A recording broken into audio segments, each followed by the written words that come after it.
so I'm going to hug you. How you doing? All right, man. We gave this guy the ball, and the ball went down the field real fast. There you go, bro. Yeah. I want to thank everybody for coming and showing up here and to celebrate Sam and his induction to the Hall of Fame. It's been 35 or 40 years since I've seen you guys. I'm really glad and I appreciate you coming all here. And I'd like to present a toast to Sam Mills. Here, here. In high school, I played middle linebacker, and when Sam came to Montclair, they moved me to strong safety. I was a defensive back. Offensive tackle. Defensive back and safety. I was co-captain senior year with Sam, yes. A piece of you is going into that Hall of Fame because he was your teammate, you know, when you're playing football, it's just not one person, it's a team.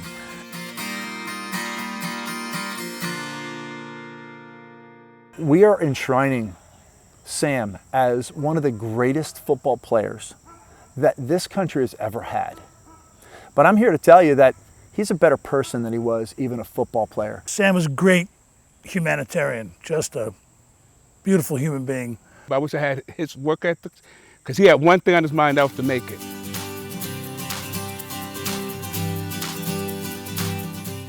He went to Long Branch High School.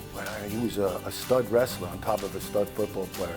And then because of his height, Penn State, Ohio State, all those teams out there that should have took him didn't go near him because he was like 5'9" 3/4 officially.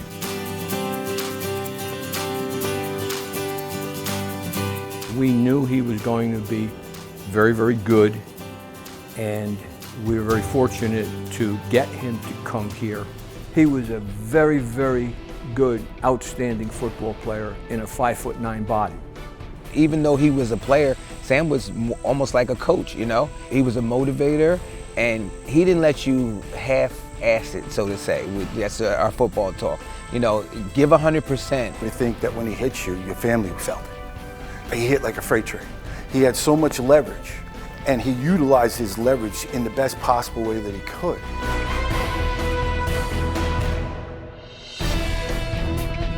He made over 500 tackles. Pretty hard to find others who have done that. I don't care what level of play.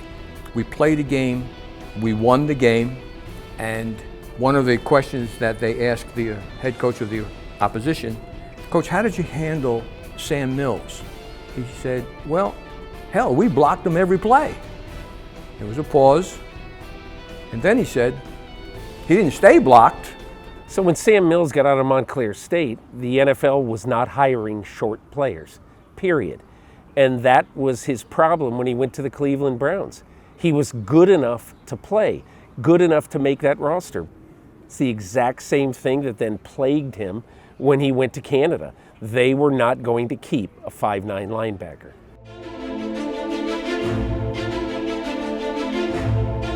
He came back to East Orange and he coached a little bit, and he was also teaching there at that high school.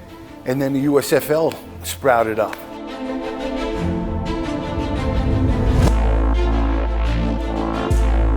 Only until the United States Football League was formed, the USFL, did he get a chance. He made it to the Philadelphia Stars. I didn't know Sam Mills from anybody until I started watching him in practice and watching him on film of the practices. The linebacker coach that was coaching him, Vince Tobin, was telling me, kept saying, hey, this guy can play, he can play, he can play. Sam Mills. The name is compact and right to the point, and so is the man who carries it. And he proved he could play, and he could play well, and he could play great at that size. The USFL saved Sam Mills. There are hits and there are hits. But when you've been hit by Sam Mills, you try to get the license plate. When you're still stiff and sore days later, you curse the day the Stars found this gem in the rough out of Montclair State. He had a great work ethic. He was a leader on the team. He was consistent. He studied. He was prepared every week. He was almost a perfect player that, as a coach, you want to have on your football team. Jim Mora became the lifeline for Sam Mills because Jim Mora was coaching in a league that needed to make exceptions for people like Sam Mills. When the USFL folded, luckily Sam's coach, Jim Moore at the time, got a job with the New Orleans Saints. And of course, he took Sam with him. The ball taken out of his hands by Sam Mills. 30, 35, 40, 45, 50. He'll score. 40, 30, 25, 20. He'll dance to the end zone. The Saints get a turnover, and Sam Mills just stole the ball away from Browning-Nagle. When he was with the Saints, Sam anchored one of the best defenses in the entire NFL and was a 4-time Pro Bowler. New Orleans Dome Patrol featured Ricky Jackson, Sam Mills, Vaughn Johnson, and Pat Swilling. Each reached at least 4 Pro Bowls, and in 1992, our #1 linebacking corps was the only corps to ever send 4 backers in the same year.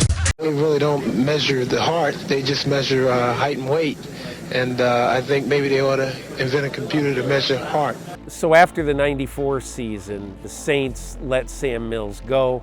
He was determined to show the world that the Saints made a mistake. Shovel pass. It's intercepted! Mills with the interception! He could go! He's at the 15, 10, 5. Mills has a touchdown! With that interception that he returned for a touchdown, he gave the Panthers their first win in franchise history. He was needed for 2 very important reasons. Number one, the head coach, Dom Capers, who would coach Sam Mills, needed someone to point to say, this is the way we want to play here in Carolina. And number 2, he walked in at age 36 and was the best player on the team. He led that team, becoming the only player on that team to start every game for 3 seasons. He talked about, it's never been about me and it's not about me now. I want to make sure that everybody looks at me and sort of maybe uses me as an example, but I'm not standing up and saying, hey, look at me.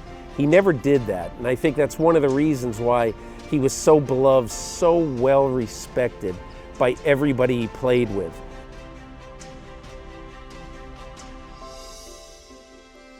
After Carolina, he coached and had a massive impact on everybody that he coached without any surprise. You know, all the people that have ever been associated with him, they have nothing but amazing things to say about the type of a coach, player, and more importantly, the man that he was.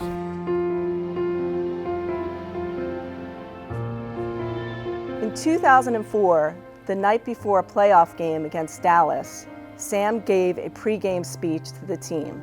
He told the team when he found out that he had cancer, he could do 2 things. He could quit or keep pounding.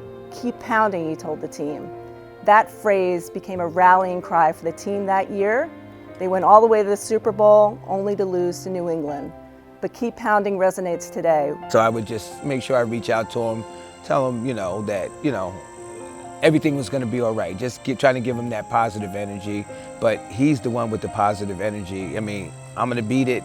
Don't worry about it, Bob. We're gonna get through this. It's not a problem. Now here's a man that's sick as a dog, doesn't tell nobody, he's doing well, walks up to me, takes off both his gloves to shake my hand, gives me a hug. And I said, hey, Sam, how you feeling? He goes, don't worry about me. How's your mom and dad? Do they remember me? And I remember him saying to me, I'm going to make lemonade out of lemons. And he was determined that whatever time he had left on earth, he was going to live his life as an example to everybody. Sam was only given a few months to live, but he kept pounding, he kept going to chemo, got radiation, would show up at practice and coach. Unfortunately, his body lost his battle, but his spirit didn't. He died in 2005.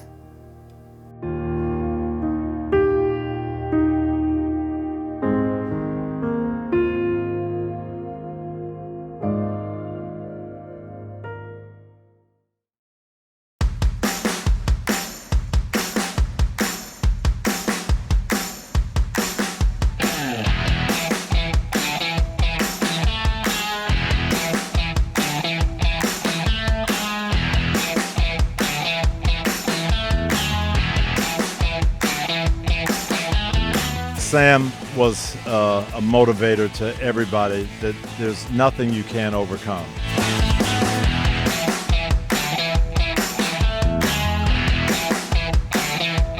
I think his influence in the game of football in the NFL and really so many places was far out his size.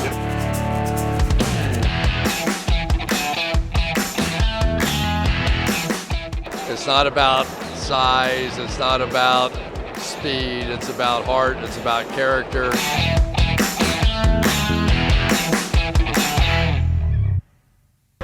Great seeing Here's you. one of the boys. Here's one of the boys. Jimmy DeRogatis. Red Hawks.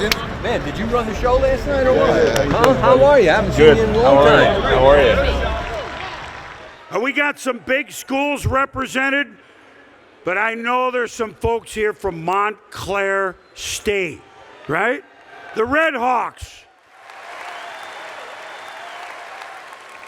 Ladies and gentlemen, presenting Sam Mills for enshrinement into the Pro Football Hall of Fame, Melanie Mills and Jim Bora.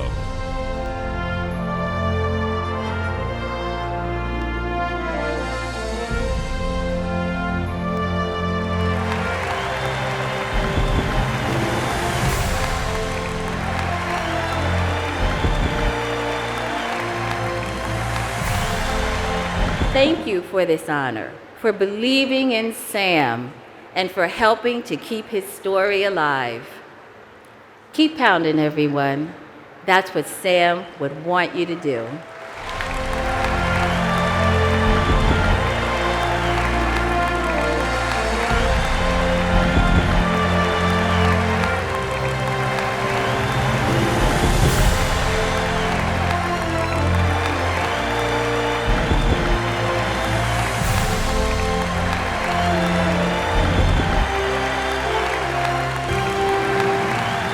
Absolutely. How you doing?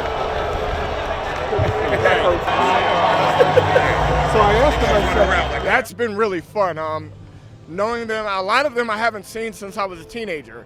And to see them now and the pride that they take in being a teammate, and they've got a lot of other connections to the Hall of Fame, and it's just wonderful. It's a wonderful weekend. Sammy, Sammy, Sammy, Sammy, Sammy, Sammy, keep rallying!